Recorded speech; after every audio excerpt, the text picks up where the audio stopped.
You collect 90 essays on a Friday, spend your entire weekend marking them, and return them a week later. By then, the student has already moved on from the topic, and the delayed feedback loses its impact. Instead of repeating that cycle, we can use an AI grading assistant as a feedback accelerator. Think of it like a strict spell checker for logic and structure. It identifies whether a student has included a thesis statement or cited 3 sources, rather than making the absolute final call on their grade. This workflow moves your daily role away from being a simple data entry clerk. Instead, you operate as a high-level quality assurance expert, reviewing and refining a pre-scored draft. To build this pipeline, you need exactly 2 prerequisites: completely anonymized digital copies of your students' assignments and a strictly defined core grading standard. Adopting this specific pipeline will drastically reduce your grading time. It ensures your students receive their evaluations the very next morning, while the material is still completely fresh in their minds. Step 1 is translating your subjective grading expectations into a strict, machine-readable format. You need to define a clear 4-point rubric. This animated diagram shows how a grading standard breaks down into a grid. The AI engine requires highly specific modular criteria, like distinct blocks for a thesis, evidence, and mechanics, snapping together to process the assignments accurately. With the rubric built, we enter the blind test calibration phase. You run 3 sample assignments, 1 strong, 1 average, and 1 struggling, against the rubric to establish a baseline score. Next, you grade those exact same 3 papers manually yourself. Then, you explicitly compare your manual evaluation against the AI's generated baseline grades. If the scores do not align, you adjust the rubric's wording. Completing this calibration test is the only reliable way to prevent the system from generating generic, unhelpful feedback at scale. Now that the system is calibrated, you are ready for the first pass.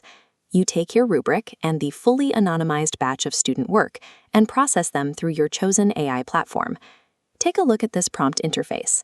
To get accurate results, you must use a strict command structure. You define your teacher persona, insert the rubric, and set specific parameters, explicitly asking the engine for 2 glows, 1 grow, and an encouraging tone.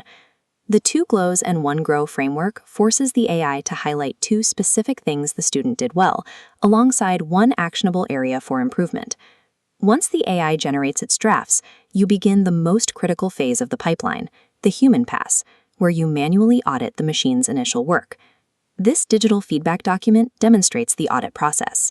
You scan the drafts to identify instances where a student took a creative risk that the AI's rigid logic failed to understand, and you step in to correct it. It is strictly necessary to manually alter these initial drafts. Adding your own specific notes to students who took risks maintains your authentic voice and fosters your relationship with the class. The AI provides the speed, but you provide the context. Manually overwriting the machine's initial draft guarantees the final feedback returned to the student remains deeply personal and pedagogically sound. Individual grading is complete. Now we use the same system to analyze class-wide data trends. This animated diagram illustrates a feedback summary. After processing the assignments, the individual data points from the entire batch converge into a macro-architectural flowchart, revealing distinct major clusters of information. You query the system with exactly 1 command. What are the top 3 misconceptions my students had in this assignment? Identifying these macro trends gives you the exact empirical data required to proactively plan tomorrow's targeted lesson. You know exactly where the educational gaps are before the students even walk back into the physical room. By moving from data entry to quality assurance, the traditional feedback cycle compresses. A massive pile of essays drops from a weekend-long chore to a focused 90-minute session. This speed allows you to execute a transparent return of the assignments the very next morning. When handing the work back, explicitly communicate to your students that an AI tool assisted you. Tell them you used the machine to quickly spot technical errors. Framing the AI's role this way sends a clear message. It proves to the students that you dedicated your actual time to reading and evaluating their unique ideas and arguments, rather than just circling comma splices. Mastering the Feedback Accelerator reclaims your personal time. Returning detailed, manual notes the next morning elevates the quality, personalization, and speed of student growth.